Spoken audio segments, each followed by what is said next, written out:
പ്രധാനമന്ത്രി നരേന്ദ്രമോദി ഉദ്ഘാടനം ചെയ്യാനിരുന്ന രാജസ്ഥാനിലെ റിഫൈനറിയിൽ വൻ തീപിടുത്തം ഉണ്ടായതായിട്ടുള്ള വാർത്തകളാണ് പുറത്തുവരുന്നത്. ഏപ്രിൽ 21, അതായത് നാളെയാണ് അദ്ദേഹം ഇവിടെ ഉദ്ഘാടനത്തിനായി എത്താൻ നിശ്ചയിച്ചിരുന്നത്. എന്നാൽ അദ്ദേഹം എത്തുന്നതിന് മണിക്കൂറുകൾ മാത്രം അവശേഷിക്കുകയാണ് ഇത്തരത്തിൽ തീപിടുത്തം ഉണ്ടായിരിക്കുന്നതും. എന്നാൽ ഇതിന്റെ പിന്നിലെ കാരണം ഇതുവരെയും വ്യക്തമല്ല. മാത്രമല്ല, വെറും ഊഹാപോഹങ്ങൾ ഇതിന് സ്ഥാനമില്ല എന്നതും മാത്രമല്ല, പ്രധാനമന്ത്രി നരേന്ദ്രമോദിയെ ലക്ഷ്യമാക്കി നടത്തിയ പദ്ധതിയുടെ ഭാഗമായിട്ടാണോ ഈ ഒരു തീപിടുത്തം ഇവിടെ ഉണ്ടായിരിക്കുന്നത് എന്നതിൽ അന്വേഷണം അവിടെ നടത്തേണ്ടതുണ്ട് എന്നതും വിലയിരുത്തപ്പെടുകയാണ്. കാരണം പഹൽഗാം ഭീകരാക്രമണം നടന്നതിന്റെ 1 വർഷം തികയുന്ന വേളയിൽ തന്നെയാണ് മോദിയെ വധിക്കുമെന്ന് ഭീഷണി മുഴക്കിക്കൊണ്ട് ഭീകരന്മാർ രംഗത്ത് വന്നിരുന്നത്.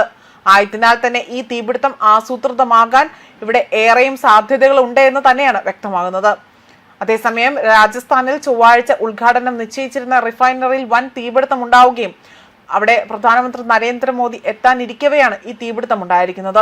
പ്രാഥമിക റിപ്പോർട്ടുകൾ പ്രകാരം സംസ്കരണശാലയുടെ DCU, അതായത് ക്രൂഡ് ഡിസ്റ്റിലേഷൻ യൂണിറ്റിന്റെ ഭാഗത്തായിട്ടാണ് തീ പടർന്നിരിക്കുന്നത്. ഇവിടെ ആളപായം ഒന്നും തന്നെ റിപ്പോർട്ട് ചെയ്തിട്ടില്ല എന്നതാണ് അധികൃതർ അറിയിച്ചിരിക്കുന്നതും.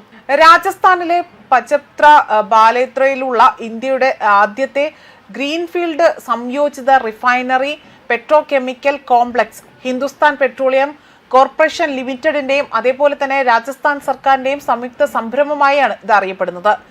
ഇറക്കുമതിയെ ആശ്രയിക്കുന്നത് കുറച്ചുകൊണ്ടും അത് ആഭ്യന്തര ഉൽപാദന ശേഷി വർദ്ധിപ്പിച്ചുകൊണ്ടും ഇന്ത്യയുടെ ഊർജ്ജ സുരക്ഷയെ ശക്തിപ്പെടുത്തുന്നതിനാൽ തന്നെ ഈ റിഫൈനറി ഒരു നിർണായക പങ്ക് വഹിക്കുമെന്നതാണ് പ്രതീക്ഷിക്കപ്പെട്ടിരുന്നത്.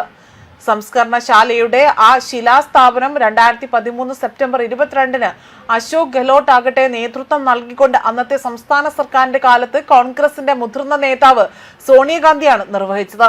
അന്ന് ഏകദേശം 37,230 കോടി രൂപയായിരുന്നു അവിടെ ആ ഒരു പ്രതീക്ഷിച്ചിരുന്ന ചെലവായി തന്നെ വ്യക്തമാക്കുന്നത്. സർക്കാർ മാറിയ ശേഷം 2018 ജനുവരി 16 പ്രധാനമന്ത്രി നരേന്ദ്രമോദി പദ്ധതി വീണ്ടും ആരംഭിക്കുകയും ചിലവ് 43,129 കോടി രൂപയായി തന്നെ പുതുക്കുകയും ചെയ്തിരുന്നു. അതേപോലെ തന്നെ ഇന്ധന ഉൽപാദനത്തിനപ്പുറം തന്നെ ഈ സംസ്കരണശാലയ്ക്ക് വലിയ അളവിൽ തന്നെ ഡൗൺസ്ട്രീം പെട്രോകെമിക്കൽ ഉൽപ്പന്നങ്ങൾ അത് ഉൽപ്പാദിപ്പിക്കാൻ കഴിയുമെന്നും അതേപോലെ തന്നെ പോളിപ്രൊഫൈൽ അതേപോലെ മറ്റ് രീതിയിലുള്ള രാസവസ്തുക്കൾ ഇതെല്ലാം ഉപയോഗിച്ച് ഇതടങ്ങിയ ഉൽപ്പന്നങ്ങളെ അടിസ്ഥാനമാക്കിയുള്ള ഒരു വ്യവസായങ്ങൾക്ക് അത്യാവശ്യമായ അസംസ്കൃത വസ്തുക്കൾ ഈ സംഭരണശാലയിൽ നിന്ന് ലഭ്യമാക്കാൻ കഴിയും എന്ന ഒരു ഉദ്ദേശമാണ് ഇതിലുണ്ടായിരുന്നത്.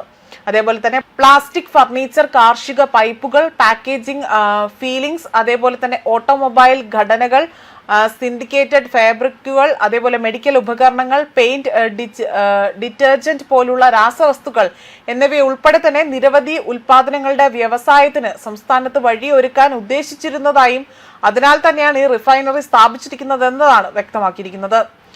ന്യൂസ് ഡെസ്ക് കർമ്മ ന്യൂസ്.